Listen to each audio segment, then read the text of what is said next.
ውድ ቻናላችን ቤተሰቦች እንኳን ወደ ቻናላችን በደህና መጣችሁ። ቅዳሜና እሁድ እንግዲህ የተለያዩ የሊግ ጨዋታዎች መደረጋቸውን ቀጥሏል። በዛሬው ቆይታችንም ከነዚህ ከተደረጉ ጨዋታዎች መካከል የተመረጡትን ጨዋታዎች የምንመለከት ይሆናል። እስከ መጨረሻው ደቂቃ ድረስ አብራችሁን ቆይታችሁ ፕሮግራም እንድትከታተሉት በአክብሮት እጋብዛለሁ። ሰብስክራይብ፣ ላይክ፣ ሼር እያደረጋችሁም የቻናሉ ቤተሰብ እንድትሆኑ በአክብሮት እጠይቃለሁ።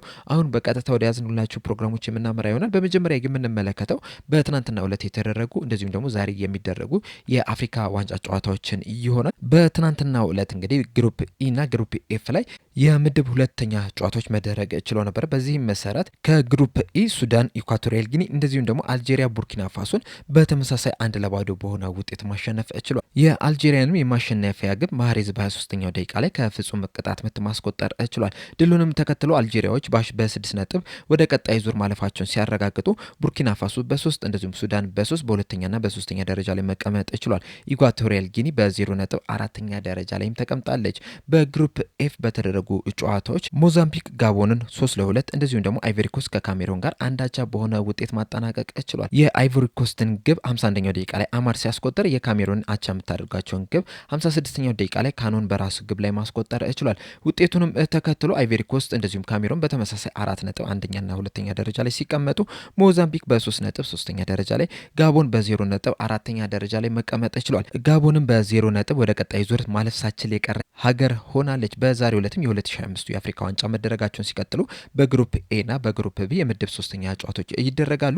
ከግሩፕ ኤ ኮሞሮስ ከማሊ ጋር፣ ዛምቢያ ከሞሮኮ ጋር ምሽት 4 ሰዓት በተመሳሳይ ሰዓት ላይ የሚደረጉ ሲሆን ግሩፕ ቢ ላይ አንጎላ ከግብጽ እንደዚሁም ደግሞ ዚምባብዌ ከደቡብ አፍሪካ ምሽት 1 ሰዓት ላይ የሚገናኙም ይሆናል። በቀጣይ ወደ ሊግ ወደ ተደረጉ ጨዋታዎች ስናመራ በጣሊያን ሴሪ ቅዳሜ ዕለት 5 ጨዋታዎች ሲደረጉ ፓርማ ፊዮሬንቲናን 1-0 ማሸነፍ ሲችሉ ሊሴ በኮሞ 3-0፣ ቶሪኖ በካግላሪ 2-1 እንደዚሁም ደግሞ ፒሳ በጁቬንቱስ 2-0 በሆነ ውጤት በሜዳቸው ሊሸነፉ ችሏል። ዩዲኒዚ ከላዙይ ጋር ያደረጉት ጨዋታ አንዳቻ በሆነ ውጤት ማጠናቀቅ ችሏል። በትናንትናው ዕለትም የጣሊያን ሴሪ ኤ ጨዋታዎች መደረጋቸውን ሲቀጥሉ ኤሲ ሚላኖች ሄላስ ቬሮና 3-0 በሆነ ውጤት ማሸነፍ ችሏል።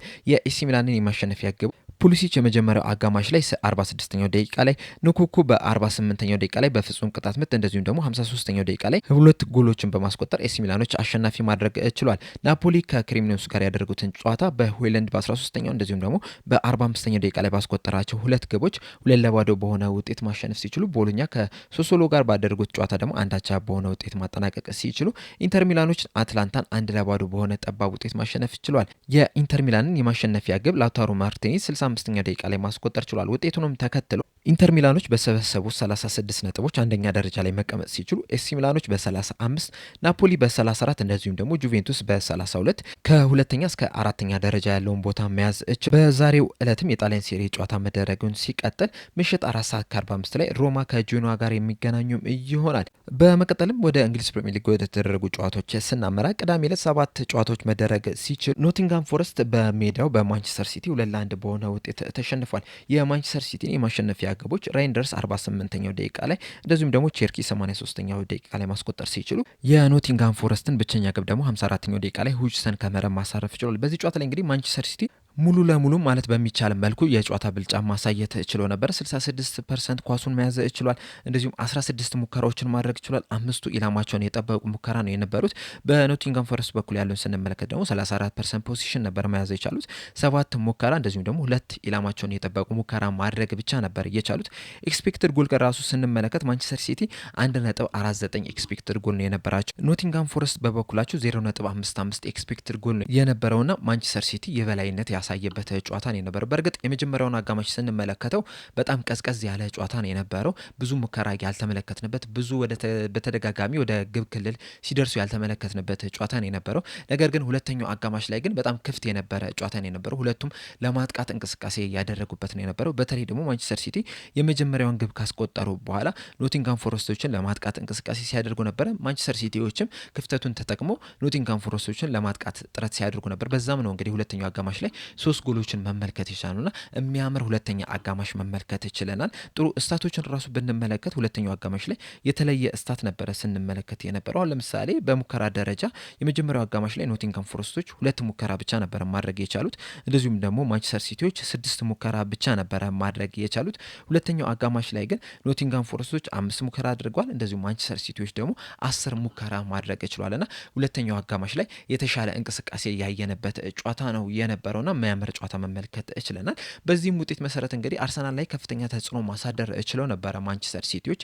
እንደሚታወቀው በአርሰናልና ማንቸስተር ሲቲ መካከል ያለው የነጥብ ልዩነት የአንድ ነጥብ ልዩነት ብቻ ነው ያለውና ማንቸስተር ሲቲዎች ደግሞ ቀድሞ ጨዋታ እያደረጉ ነው የሚገኙት። ቢያንስ ያለፉትን 2 ጨዋታዎች ከአርሰናል ቀድሞ ነው የተጫወቱትና ውጤታቸውን ስንመለከት ደግሞ እያሸነፉ እየወጡ ነው የሚገኙት እና አርሰናል ላይ ከፍተኛ ተጽዕኖ ለማሳደር እንግዲህ እየተጠቀሙበት ነው የሚገኙት እነዚህን ጨዋታዎች። በእርግጥ ጨዋታው ላይ ለማንቸስተር ሲቲ ቀላል የሚባል ጨዋታ አይደለም የነበረው። ኳሱን ቢይዝም ብዙ ሙከራን ቢያደርግም ለማሸነፍ ግን ተቸግሮ ነበር። 83ኛው ደቂቃ ላይ ቼርኪ እስከሚያስቆጠር ድረስ ምናልባትም በዚህ ጨዋታ ላይ ማንቸስተር ሲቲ ነጥብ ጥለው ሊወጡ የሚችሉበት እድል አለ እንድንል የሚያስብል እንቅስቃሴ ነበር ሲያደርጉ የነበሩት።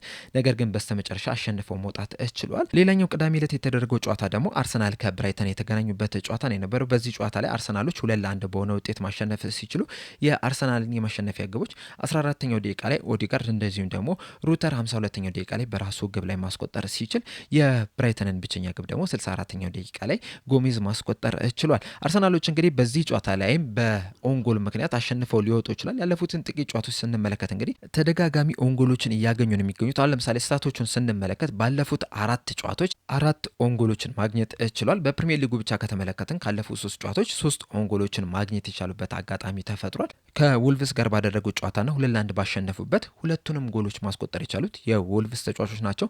በትናንትናውም ጨዋታ ላይ ሁለተኛዋ ግብ የተቆጠረችው በብራይተን ተጫዋች ነው። እንደዚሁም በካራባኦ ካፕ ከክሪስታል ፓላስ ጋር ባደረጉት ጨዋታ አንዳቻ ሲለያዩም የአርሰናልን ግብ ያስቆጠረው የክሪስታል ፓላስ ተጫዋች ነውና ተደጋጋሚ ኦንጎሎችን እያገኙ ነው የሚገኙት። ይህንን ስል ግን በጨዋታዎቹ ላይ አርሰናሎች መጥፎ ነበሩ ማለት አይደለም። አሁን ለምሳሌ በብራይተን ጨዋታ ላይ ከተመለከትን አርሰናሎች ጥሩ መንቀሳቀስ ችለው ነበረ።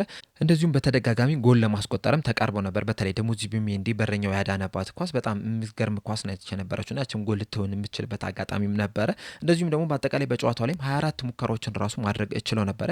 ከነዚህ 24 ሙከራዎች ደግሞ 6ቱ ኢላማቸውን የጠበቁ ሙከራን የነበሩት 3.08 ኤክስፔክትድ ጎልም ነው የነበራቸውና በጨዋታው ላይ ምን ያህል ጥሩ እንደተንቀሳቀሱ የሚያሳይ ነው የነበረው።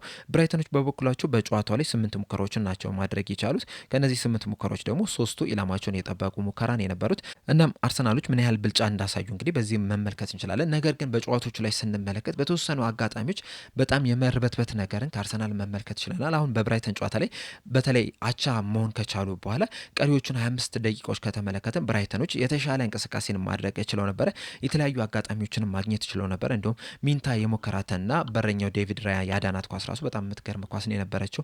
አንግልም የገጨባቸው ሁኔታዎች መፈጠር ችሏል። በተደጋጋሚ ወደ አርሰናል የግብ ክልልም ሲደርሱ መመልከት ችለናልና የማንቸስተር ሲቲ ቀድሞ መጮትና አሸንፎ መውጣት አርሰናል ላይ ተጽዕኖ የፈጠረ ይመስለኛል። በተለይ ከአንድ ወር በፊት ስንመለከት እንግዲህ አርሰናሎች በጣም በተረጋጋ መንፈስ ነበር ሲጫወቱ የነበሩት። እንደዚሁም ፕሪሚየር ሊጉንም እናሸንፋለን የሚል ሙሉ ለሙሉ እምነት ነበራቸው። ነገር ግን ከዛ በኋላ ያደረጓቸው ጨዋታዎች ላይ ነጥብ በመጣላቸው ምክንያት እንግዲህ አሁን ላይ ጭንቀት ውስጥ እንዲገቡ አድርጓቸዋል። ማንቸስተር ሲቲዎች እንግዲህ ያለፉትን ዓመታት ስንመለከት ከአምናው ሲዝን በፊት የነበሩትን ስንመለከት በተለይ በተከታታይ 4 ዋንጫዎችን የፕሪሚየር ሊግ ዋንጫዎችን በሚያሳኩበት ሰዓት ከኋላ እየተነሱ ዋንጫዎችን ሲበሉ መመልከት ይችላል። በተለይ ደግሞ በአንድ አጋጣሚ ከአርሰናል ኋላ ነበሩ። ከዛ በኋላ እንግዲህ በተከታታይ ጨዋታዎችን በማሸነፋቸው የፕሪሚየር ሊጉ አሸናፊ ሊሆኑ ይችላልና ያ ነገር አሁን ላይ አርሰናል ላይ ከፍተኛ ተጽዕኖ እያሳደረ እየመጣ ይመስለኛል። በእርግጥ አሁንም አርሰናል ጥሩ የሚባል ስኳድ ያለው ቡድን ነው። ነገር ግን ደግሞ ከዚህ በፊት ዋንጫ አለመብላታቸው አርሰናሎች ላይ ተጽዕኖ የፈጠረ ይመስለኛል። እናም ያለፉትን ጨዋታዎች ስንመለከት በፔናልቲ ነው እያሸነፉ እየወጡ ያሉት፣ በኦንጎል ነው እያሸነፉ እየወጡ ያሉት። በእርግጥ ዋናው ነገር ምንድነው? ጨዋታን አሸንፎ መውጣት ነው። በኦንጎልም ይሁን በምንም መንገድ ማለት ነው። ዋናው ቁም ነገሩ ምንድነው? ጨዋታን አሸንፎ መውጣት ነው። ያንንም ነገር አርሰናሎች እያደረጉ ነው የሚገኙት። ነገር ግን ደግሞ ፐርፎርማንሳቸውን ስንመለከት ግን አንዳንድ ጥያቄዎችን እንድናነሳ ያደርገናልና አሁንም አርሰናሎች ፕሪሚየር ሊጉን ማሸነፍ ይችላሉ የሚለው ነገር መነሳት ያለበት ጥያቄ ነው። በተለይ ደግሞ ከሚያሳዩት እንቅስቃሴ አንጻር ስንመለከተው ማለት ነው። ነገር ግን አሁንም በጣም ጥሩ ስኳድ ያላቸው ቡድን እንደሆኑ እንግዲህ በየጨዋታው እያስመለከቱ ነው የሚገኙት። በሌላ ጨዋታ ደግሞ ሊቨርፑል ከወልቭስ ጋር በተገናኙበት ጨዋታ 2-1 በሆነ ውጤት ማሸነፍ ችሏል። የሊቨርፑልን የማሸነፊያ ግብ ራያን ግራቨንበርክ በ41ኛው ደቂቃ ላይ እንደዚሁም ደግሞ ፍሎሪያን ቪርትዝ በ42ኛው ደቂቃ ላይ ሲያስቆጥሩ የወልቭስን ብቸኛ ግብ ደግሞ ቤኑ በ51ኛው ደቂቃ ላይ ማስቆጠር ችሏል። በዚህ ጨዋታ ላይ እንግዲህ ሊቨርፑል የተሻለ ብልጫ ማሳየት ችሎ ነበር። በሁሉም መንገድ በኳሱን በመያዝ ደረጃ 67% መያዝ ችሏል። በሙከራ ደረጃ 14 ሙከራ ማድረግ ሲችሉ አራቱ ኢላማቸውን የጠበቁ ሙከራ ነው የነበሩት። ወልቭሶች በበኩላቸው 9 ሙከራ አድርገው አራቱ ኢላማቸውን የጠበቀ ሙከራ ነው የነበሩት። ይህንን ጨዋታ ስንመለከት እንግዲህ ሁለት አይነት አጋማሽን መመልከት ይችላል። የመጀመሪያው አጋማሽ ላይ ሊቨርፑሎች ሙሉ ለሙሉ ብልጫ ያሳዩበት አጋማሽ ነው የነበረው። በተለይ ደግሞ ኳስ በመያዝ ደረጃ ሊቨርፑሎች የተሻለ እንቅስቃሴ ሲያደርጉ ነበረ። የተሻለ ጥምረትን መመልከት ይችላል ነበር። በእርግጥ በሙከራ ደረጃ ሊቨርፑሎች የመጀመሪያው አጋማሽ ላይ ያን ያህል ብዙ ሙከራ ሞክረዋል ማለት አንችልም። እንዲሁም የመጀመሪያ ኦን ታርጌት ሙከራ ራሱ መሞከር የቻሉት 40ኛው ደቂቃ ላይ ነው። የመጀመሪያው ግብ ራያን ግራቨንበርክ ሲያስቆጥር ነው የመጀመሪያ ኦን ታርጌት ሙከራ የነበረችውና ከዛ አንግል ስንመለከተው ሊቨርፑሎች ብዙ ሙከራ ማድረግ አልቻሉም። ነገር ግን ደግሞ ኳሱን በደንብ መያዝ ችሎ ነበር። በተለይ ፍሎሪያን ቪርትዝ የመጀመሪያው አጋማሽ ላይ በጣም ድንቅ የሚባል ምሽትን ማሳለፍ ችሏል። እንደዚሁም ደግሞ ለሊቨርፑልም የመጀመሪያ ጎሉን ማስቆጠር ችሏል። በእርግጥ በቅድመ ውድድር ዝግጁ ጨዋታዎች ላይ ማስቆጠር ችሎ ነበር። ነገር ግን ደግሞ ያን ያህል ቁም ነገር የሚሰጠው ጎል አይደለም የነበረው። በነጥብ ጨዋታዎች ሲዝኑ ከተጀመረ በኋላ ግን ለሊቨርፑል የመጀመሪያ ግቡን ማስቆጠር ችሏል። በእርግጥ ከዚህ በፊት በነበሩ ጨዋታዎች ላይ እንግዲህ ጎል ለማስቆጠር በጣም የተቃረበባቸው አጋጣሚዎች ነበሩ። ነገር ግን በዚህ ጨዋታ ላይ በመጨረሻም የመጀመሪያ ጎሉን ሊያስቆጠር ችሏል። ሁለተኛው አጋማሽ ላይ ግን እኩል አይነት ጨዋታ ነበር የተመለከትነው። 50-50 የነበረ ጨዋታ፣ ጥሩ ፉክክር የታየበት ጨዋታ ነው የነበረው። ወልቭሶችም ሊቨርፑልን ለማጥቃት ከፍተኛ ጥረት ሲያደርጉ ነበረ። ሃይ ፕረስም ሲያደርጉ መመልከት ችለናል። በተደጋጋሚም ወደ ሊቨርፑል የግብ ክልልም ሲደርሱ የተመለከትንበት ሁኔታ ነው የነበረውና ሁለተኛው አጋማሽ ለማየት የሚያዝናና ጨዋታ ነው የነበረው። ነገር ግን ሊቨርፑሎች ላይ ግን ትልቅ ጥያቄ እንድናነሳ ያደረገበት ሁኔታ መፈጠር ችሏል። ውልቭስን ስንመለከት ግን በፕሪሚየር ሊጉ በጣም ወረስት የሆነ አጀማመርን የጀመረ ክለብ በመሆን ታሪክ መጻፍ ችሏል። ከዚህ በፊት እንግዲህ 17 ጨዋታዎችን ሳያሸንፉ በመሄድ ሼፊልዶች ነበሩ ታሪክ አስመዝግበው የነበረው። ውልቭሶች ግን አሁን ላይ ይህንን ታሪክ መስበር ችሏል። ባደረጉት 18 ጨዋታዎች ሁለት ጊዜ ብቻ አቻ በመውጣት በሁለት ነጥብ ነው አሁን ላይ በ20ኛ ደረጃ ላይ የተቀመጡት እና በዚሁ አካሄድ የሚሄዱ ከሆነ ምናልባትም ከዚህ በፊት ደርቢዎች ያስቀመጡትን ዝቅተኛ ነጥብ ይዞ የማጠናቀቅ የፕሪሚየር ሊግ ሪከርድን ሊሰብሩ የሚችሉበት እድል አለ። በእርግጥ ያለፉትን ጥቂት ጨዋታዎች ስንመለከት ነጥብ ይዞ ለመውጣት በጣም የተቃረቡባቸው አጋጣሚዎች አሉ። ለምሳሌ ከሊቨርፑል ጋር ራሱ በጣም ተቃርበው ነበር። 2-1 ነው የተሸነፉት። ከዛ በተጨማሪም ወደ መጨረሻዎቹ አካባቢም እድልም አግኝተው ነበር። እንደውም ብራድሊ ብሎክ አድርጎት ኳሷ እንድትወጣ አደረገ እንጂ ምናልባትም ያቺ ኳስ ግብ ልትሆን የሚችልበት እድል ነው የነበረውና እንደዛ የሚሆን ከሆነ ደግሞ አቻ ይዘው ሊወጡ የሚችሉበት እድልም ሊኖራቸው ይችል ነበረ። ከአርሰናል ጋርም በስተመጨረሻ በተቆጠረባቸው ግብ ነው ነጥብ ጥለው የወጡት። እንደዚሁም ከብሬንትፎርድ ጋርም ጥሩ ፍክክር ማድረግ ችለው ነበረ። ነገር ግን በስተመጨረሻ ተሸንፈው ሊወጡ ይችላልና በዚህ ሰዓት እንግዲህ በእርግጠኝነት ወልቭስ ይወርዳል ብለን መናገር እንችላለን። ምናልባት ተአምር ተፈጥሮ እንግዲህ ጨዋታዎችን ማሸነፍ ጀምሮ ተከታታይ ጨዋታዎችንም አሸንፈው ሰርቫይቭ የሚያደርጉ ከሆነ እንግዲህ አብረን የምንመለከት ይሆናል። በዚህ ሰዓት ግን ያ የማይመስል ነገር ነው።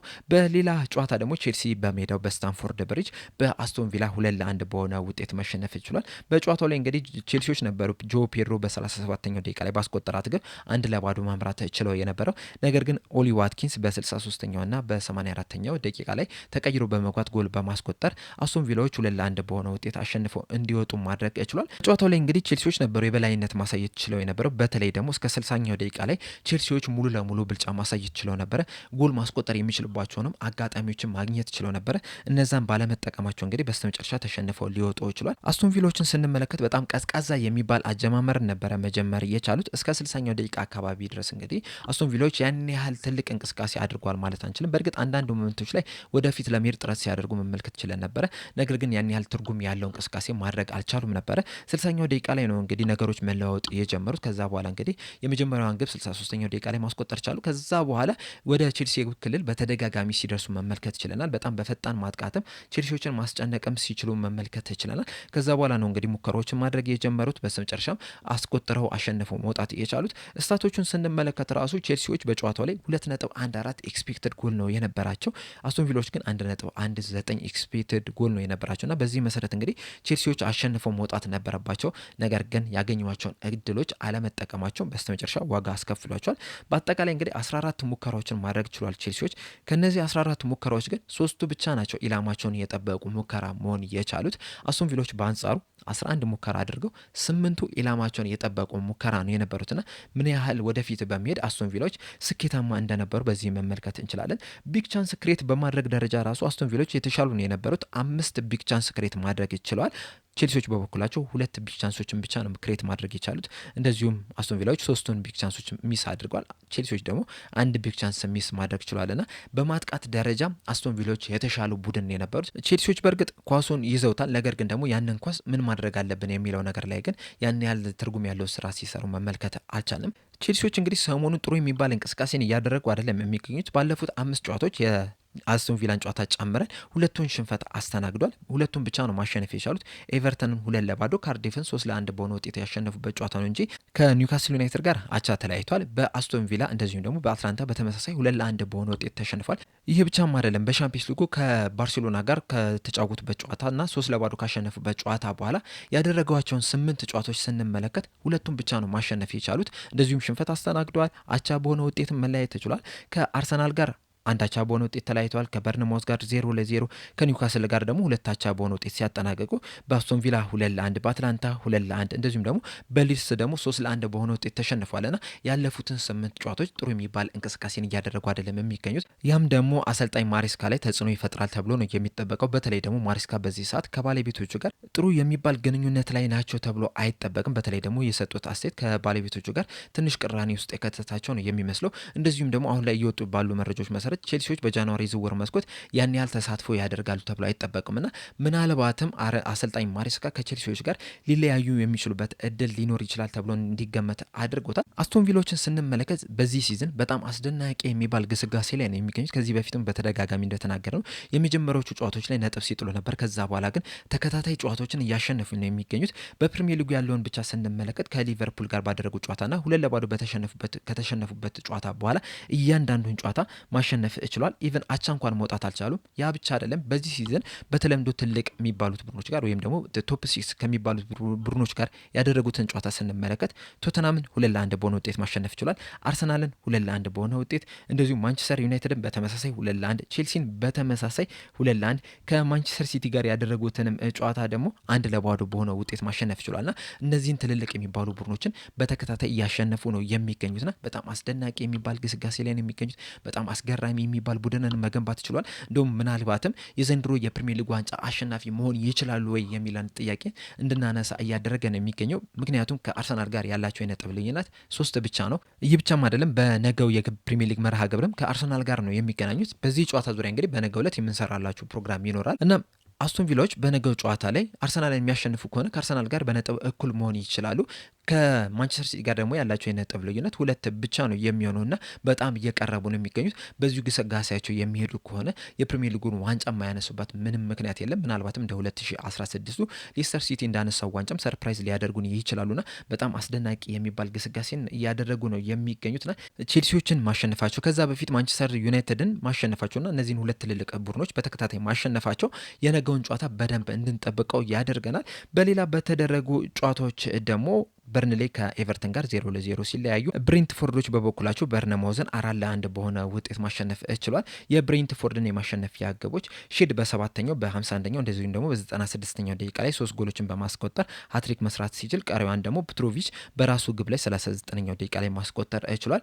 የበርነማውዝን ብቸኛ ግብ ደግሞ ሲሜኒዮ 75ኛው ደቂቃ ላይ ማስቆጠር ችሏል። ፉላሞች በበኩላቸው ዌስትሃምን 1-0 በሆነ ጠባብ ውጤት ሲያሸንፉ የፉላምን ብቸኛ ግብ ደግሞ ሂሚኔዝ በ85ኛው ደቂቃ ላይ ማስቆጠር ችሏል። በትናንትናው ዕለትም 2 ጨዋታዎች ሲደረጉ ሰንደርላንድ ከሊድስ ጋር ያደረጉትን ጨዋታ አንዳቻ በሆነ ውጤት ማጠናቀቅ ሲችሉ የሰንደርላንድን ግብ አዲጎሪ በ28ኛው ደቂቃ ላይ እንደዚሁም ደግሞ የሊድስን ግብ ደግሞ በዚህ ሰዓት ላይ ምርጥ ብቃቱን እያሳየ የሚገኘው የቀድሞው የኤቨርተን ተጫዋች ሆነው ካልቨርት ሊዊን በ47ኛው ደቂቃ ላይ ማስቆጠር ችሏል። በሌላ ጨዋታ ክሪስታል ፓላስ ከቶተናም ጋር ያደረጉትን ጨዋታ ቶተናሞች 1-0 በሆነ ውጤት ማሸነፍ ሲችሉ የቶተናምን የማሸነፊያ ብቸኛ ግብ ደግሞ አርች ግሬ በ42ኛው ደቂቃ ላይ ማስቆጠር ችሏል። በዚህ ጨዋታ ላይ እንግዲህ ቶተናምና ክሪስታል ፓላስ ተመጣጣኝ የሚባል ጨዋታን ማድረግ ችሏል። በእርግጥ ኳስ በመያዝ ደረጃ ክሪስታል ፓላሶች የተሻለ መንቀሳቀስ ችለው ነበረ። ነገር ግን ደግሞ ወደፊት በመሄድ ደረጃ ኢላማውን የጠበቀ ሙከራ በማድረግ ደረጃ ደግሞ ቶተናሞች የተሻለ መንቀሳቀስ ችሏል። በአጠቃላይ 62% ነበረ ኳሱን መያዝ የቻሉት ክሪስታል ፓላሶች፣ 38%ን ደግሞ ቶተናም ነበረ የያዙት። በሙከራ ደረጃ ደግሞ ክሪስታል ፓላሶች 15 ሙከራ ማድረግ ሲችሉ ነገር ግን 2 ብቻ ነው ኢላማውን የጠበቀ ሙከራ ማድረግ የቻሉት። ቶተናሞች በበኩላቸው 8 ሙከራዎችን ማድረግ ሲችሉ አራቱ ኢላማውን የጠበቀ ሙከራ ነው የነበሩት። ኤክስፔክትድ ጎል ስንመለከት ክሪስታል ፓላሶች የተሻለ መንቀሳቀስ ችለው ነበር። በዚህ ደረጃ 1.47 ኤክስፔክትድ ጎል ማስመዝገብ ሲችሉ ቶተናም በበኩላቸው 0.88 ኤክስፔክትድ ጎል ነው ማስመዝገብ ይቻሉት። እንደዛም ቢሆንም ግን አሸነፈው መውጣት ይችላል። ድሉንም ተከትሎ ቶማስ ፍራንክ ትንሽም ቢሆን ጫናው ቀለል ያለለት ይመስላል። የደረጃ ሰንጠረዡን ስንመለከት አርሰናሎች በ42 ነጥብ አንደኛ ደረጃ ላይ ሲቀመጡ፣ ማንቸስተር ሲቲ በ40፣ አስቶን ቪላ በ39፣ ሊቨርፑል በ32፣ ቼልሲ በ29 እንደዚሁም ደግሞ ማንቸስተር ዩናይትድ በ29 ከሁለተኛ እስከ ስድስተኛ ደረጃ ያለውን ቦታ መያዝ ችሏል። በአጠቃላይ እንግዲህ ትናንትናና ከትናንትና ወዲያ ቅዳሜና እሁድ የተደረጉ እንደዚሁም ደግሞ የ2025 የአፍሪካ ዋንጫ ጨዋታ በትናንትና ዕለት ዛሬም የሚደረጉ ጨዋታዎችን የዳሰስንበት ፕሮግራም ይህንን ይመስል ነበረ። እኔ በዚህ ላይ አበቃው። በቀጣይ በሌላ እስከምንገናኝ ድረስ ሰብስክራይብ፣ ላይክ፣ ሼር ማድረግ እንዳትረሱ። ቸር ያቆየን።